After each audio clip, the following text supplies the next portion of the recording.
Jennifer is in Fort Lauderdale. Hi, Jennifer. How are you? Good. How are you? Better than I deserve. What's up?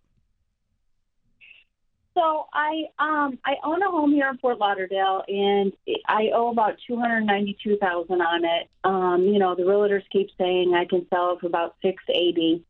The problem is I have $37,000 in debt. I have a BMW that I owe $20 and $17,000 in credit card debt. I've got a guy saying, let's just refinance the house, put the $40,000 in the mortgage, $348, and I can save you $1,200 a month, and you can pay an extra $1,000 a month and get it paid off in 10 years. The problem is I make over $150,000, but it's like, I get commission checks, so it's always hard to budget correctly. So you sell, don't you? You sell for a living, don't you? I have a shopping problem. Are you a salesperson? Yeah. Yeah, I thought so. Me too, because you sound just like I used to sound. I tried to out-earn my stupidity for years, and then I tried to borrow my way out of it. And you can't out-earn it. It catches up, doesn't it? You make $150,000 a year. There's no reason for you to have this debt except you've just been lazy and disorganized, girl. I know. You don't need to refinance your home. I'm thinking about selling it because I'm moving to the West Coast by my parents, and I'll make, $400,000, buy something cash. Let me help you with this. That's treating the symptom, not the problem. Okay. The problem is you're not handling money well. I know. And I want you to do that for your sake. Okay? I love you, and I want you to win. But because I'm just like you. That's why I can read your mail. It's this exact kind of stuff I did in my 20s that caused me to be constantly broke. And so, when you can get organized, you feel like you got a raise. Yeah. So what's the total amount of debt here? 57. And you make $150,000 a year. This is an easy math equation.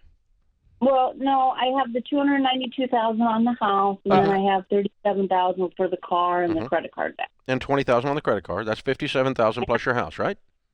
I have over $17,000 in my bank right now that I could. Okay. Yeah. So we got to get you on a really, really tight budget where every single dollar does one thing: reduce debt. I mean, let's pretend that you really, really, really sacrificed and you lived on only $100,000 for 1 year. Cry me a river. Mm-hmm. And you took the other $50,000 of your income and you became debt free in 1 year. Hello? Mm-hmm. Are you there? Yeah. She was so shocked. Yeah, I'm here. Speechless. Okay. Was that sound when you fell back on the floor? And Jennifer, if you're following the baby steps we teach, you're not paying off the house until baby step 6. The house, I'm not worried about the house. Your house is in great shape.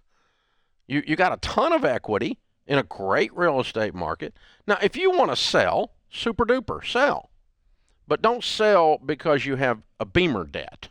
Don't refinance because you have a Beamer debt due to your disorganization and never having applied yourself to this. Let me ask you this. Do you set goals on your sales? Yes. There you go. Well, we're talking about game plan tonight, Dave, and I've been digging into this goal stuff. And once you put the numbers down and on paper, just your consumer debt, not the mortgage, this is baby step 2 we're talking about, you're going to have $1,000 in savings. The rest, the 16, we're throwing at the debt, and we're going to follow the debt snowball. Almost all the credit card debt's gone. Yeah. And now Chop you're up down the to credit one debt. cards, never use them again, get on a written budget, and let's reach over there and knock that rest of those credit cards out and then knock that Beamer out. And this, what I'm telling you is it becomes a goal. When you set a goal in sales, you say to yourself, I got to kick it in gear. I got to game on. I got to make it happen to hit this goal, right? Right, but the only other problem is my house, I still need to put a new roof on it and windows, which is another $40,000. You get what I mean? So if you want to sell your house, sell your house. I don't know. But don't sell your house because you're in debt. Yeah, okay. You make $150,000 a year, and we're telling you how you can get out of debt. And if you want to sell it, sell it. I don't care. I'm not, but don't refinance it and don't sell it because you're in debt, because you're going to go back in debt. Because you never fixed why you went in debt in the first place. And if you don't learn to save up the $40,000 to fix this house, you're going to go into debt for that too.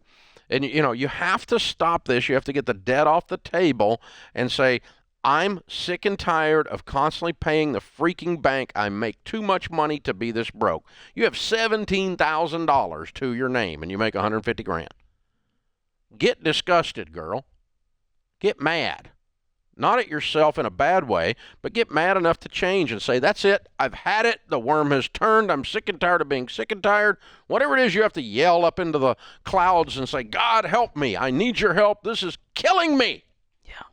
And she's got a great shovel, Dave. So this is not a She fire. makes a lot of money. She's a smart girl. She could cash flow the home repairs. She can get out of this debt, and she could do it all in a year if she gets to selling. So 97 fixes the house and makes her debt free. Oh, minus 16. So 81 does that, making 150. So let's just say we put $40,000 a year towards this program. In 2 years, you're debt free and the house is repaired. And that's conservative. That's She could do very, this. because you can't pay off $40,000 a year making 150. You are not applying the principles. This is what we do here, people. This is what we do. You hang on, girl. We're going to sign you up for Financial Peace University. If you will do what we teach, you're going to be there in just a matter of years. If you don't, I predict you're still going to be in the mud. This is The Ramsey Show.